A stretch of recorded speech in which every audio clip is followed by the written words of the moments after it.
"20 large wildfires are burning across Oregon right now, more than any other state in the country. And today, Saturday, July 25th, is being called the driest and windiest day of this entire stretch by the National Weather Service. Relative humidity in some fire zones could drop as low as 8% this afternoon. 8%. That is the threshold at which fire behavior becomes essentially unpredictable. Any spark, any wind shift, any ember carried ahead of the main fire front can start a new run in seconds." The National Multi-Agency Coordinating Group raised wildland fire preparedness to Level 5 on July 18th. That is the highest level that exists. It means firefighting resources nationwide are heavily committed, and Oregon has already requested additional out-of-state support. Every available resource in the country is being pulled toward this situation. Level 5 is not declared often. In a typical fire season, the country operates at Level 3 or 4 for most of the summer, with brief spikes to Level 5 during the most extreme conditions. When Level 5 is sustained over multiple days, as it has been since July 18th, it means that fire managers across the country are making difficult choices about which fires get resources and which fires have to wait. There are not enough crews, not enough helicopters, not enough air tankers to fully staff every active fire at the same time. Prioritization decisions are being made daily about where the biggest threats are and where the available resources can do the most good. Oregon has 20 large fires and the nation's highest priority fire in the Akawa Butte. It is getting significant resource allocation. But even with 4 out-of-state structural task forces arriving Friday, even with Air Force Reserve C-130s staged and ready, the scale of what is burning across the state exceeds what any single mobilization can fully cover. That is the reality of a Level 5 fire season. Subscribe and turn on notifications right now, because this situation can change dramatically before the end of today, and you need to be ahead of it. Let us go fire by fire, starting with the biggest. The Rowe Creek Complex in Wheeler County is currently Oregon's largest active fire. As of Friday evening, it had burned 192,681 acres and stood at 27% containment, up from 21% earlier in the week. That progress matters, but active fire behavior continues on the southern edge along Highway 26, where crews are focused on reinforcing control lines. The former Box Springs fire has now merged with the Crosswhite fire, with the combined area split into east and west sections. 2 small outbuildings have been lost. Friday's report assigned 31 crews, 14 dozers, 63 engines, and more than 900 personnel to this fire alone. The Hay Creek Complex in Gilliam County is a collection of separate fires being tracked together. The largest piece is the Porcupine Ridge Fire at 79,740 acres and only 13% contained. Within the same complex, a newer fire called the Cottonwood Fire grew past 10,000 acres within hours after winds gusted to 35 miles per hour. That is how fast things move here. One wind event, one new fire, 10,000 acres in hours. Combined, the fires making up the Hay Creek Complex had burned roughly 155,000 acres as of Friday. The Akawa Butte Fire, burning near Sisters across Deschutes and Jefferson counties, is the one that has the entire country's attention. As of Friday afternoon, it had grown to more than 27,000 acres at 5% containment. State fire officials have designated this the nation's highest priority wildfire for resource allocation. At least one home has been confirmed destroyed, with damage assessments still ongoing. Governor Tina Kotek visited the fire area on Friday and urged residents to follow evacuation orders without exception. Sisters High School is serving as an evacuation shelter for displaced residents.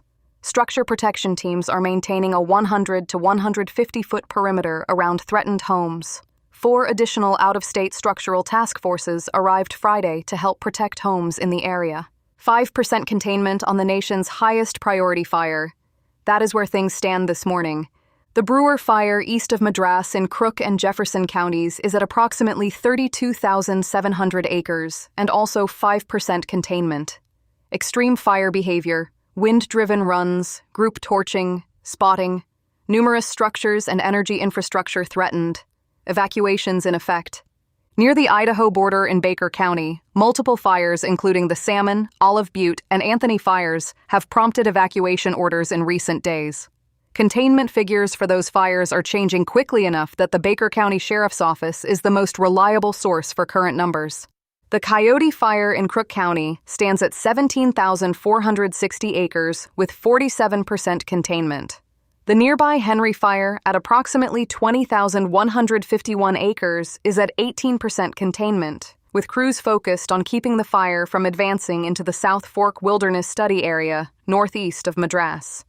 Large air tankers have been dropping retardant on the Coyote Fire's southern end within the 2020 Frog Fire burn scar.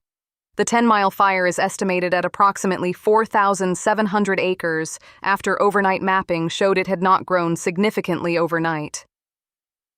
Now let us talk about the weather, because the weather is running this situation, and today is the most dangerous day of the week. A red flag warning remains in effect across much of central and southeastern Oregon. The National Weather Service office in Boise issued a red flag warning for southeastern Oregon that runs through 9 p.m. tonight, covering the Burns, Steens Mountain, and Baker Valley fire weather zones. The warning for the Rowe Creek Complex area runs through 10 p.m. tonight. West and northwest winds of 15 to 25 miles per hour, with gusts to 35.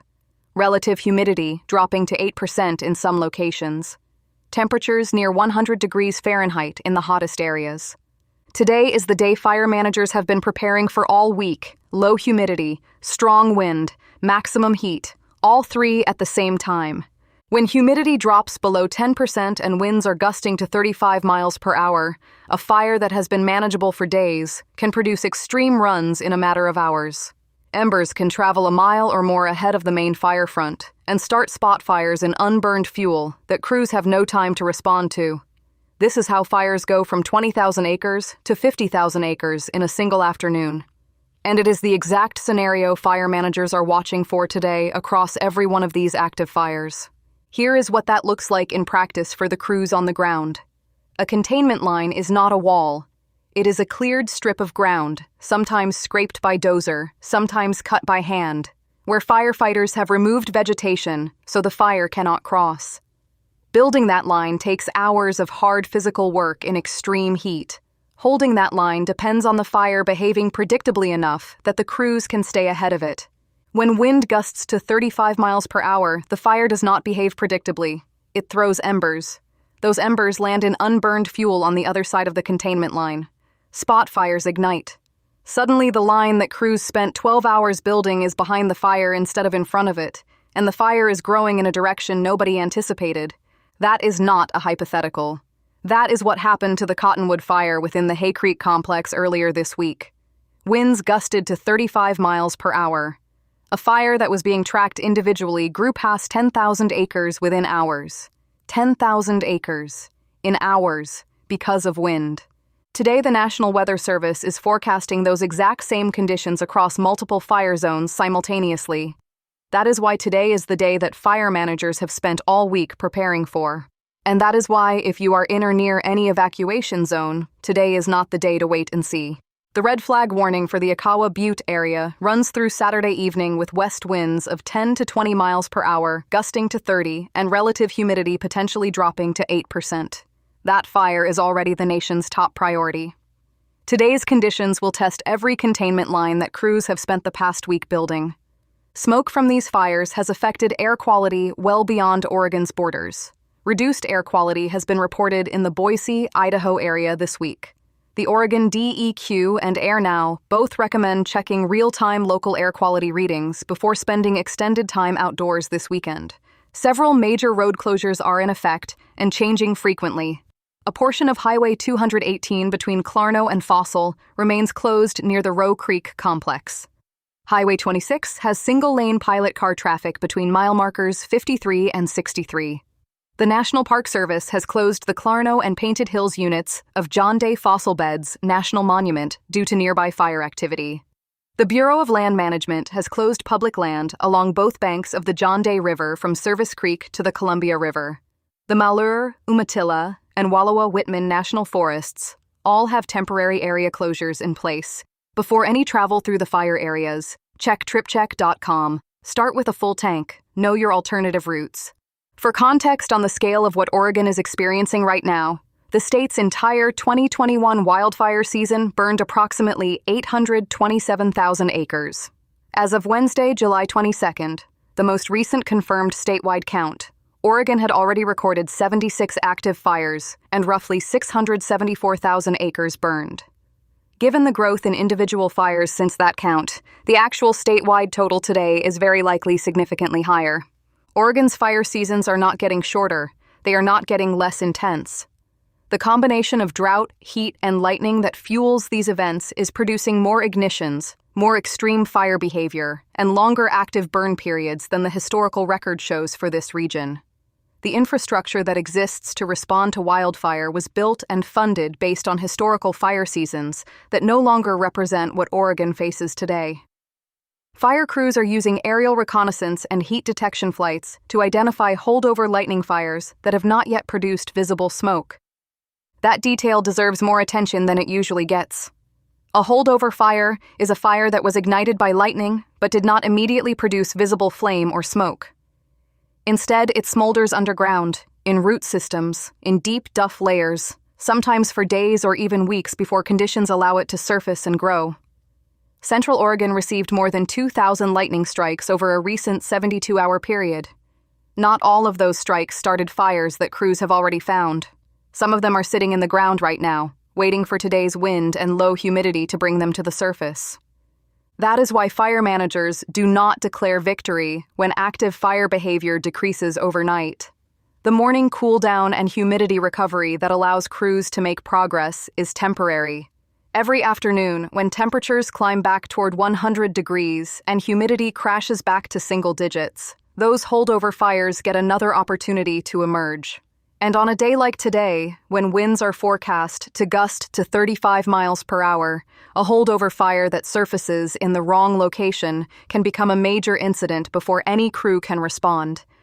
If you are near any of these fires, your county sheriff's office is the official source for your specific evacuation zone status. Oregon's evacuation levels are Level 1 get ready, Level 2 get set, and Level 3 go now. If you are in a Level 3 zone, leave immediately. Do not wait to see the fire. Do not go back for belongings. Go. Have a go bag ready. Keep your phone charged. No more than one route out of your neighborhood. Know your evacuation zone number before you need it. No meaningful rainfall is in the extended forecast for Oregon's fire zones. Temperatures will ease slightly early next week before warming again by midweek. The drought conditions across central Oregon are expected to persist. The pattern driving this entire situation, a persistent high-pressure ridge suppressing rainfall and building heat, has to break before Oregon gets real relief. That is not happening this weekend. 20 large fires. Level 5 national preparedness. The driest and windiest day of the week starting right now. The communities of Sisters, Madras, Fossil, Mitchell, Prineville, Jordan Valley, and dozens of rural communities across eastern Oregon are living through this. Their homes, their ranches, their land. For ranching families, fire season means watching pasture land that feeds their livestock burn away in hours. Fences that took years to build, gone. Water infrastructure, irrigation systems, wells, all of it vulnerable. Some of the communities currently under threat in eastern Oregon have been in the same families for 4 or 5 generations. The land is not just property, it is identity. And when evacuation orders come, leaving it behind is one of the hardest things a family can be asked to do. And then there is the air. Living under heavy wildfire smoke for weeks is not just uncomfortable.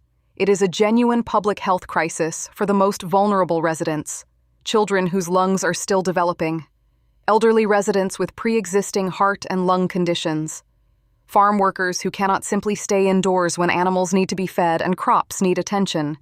These are the people who bear the heaviest long-term health burden of a fire season like this one. Subscribe and hit the bell.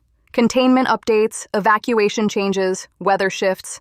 This situation can move faster than any single news cycle can track. You want to be ahead of it.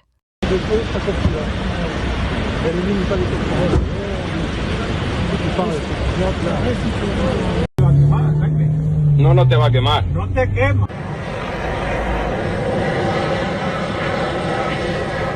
Descends pas trop, Lionel, descends pas trop.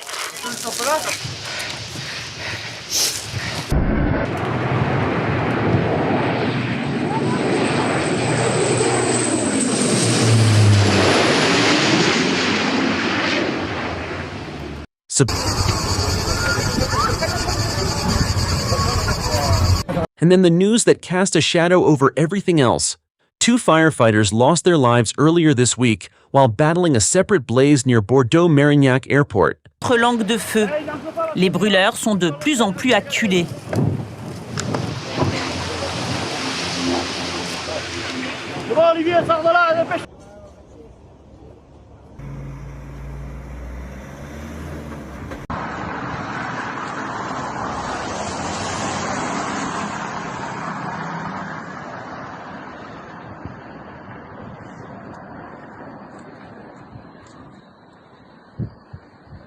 That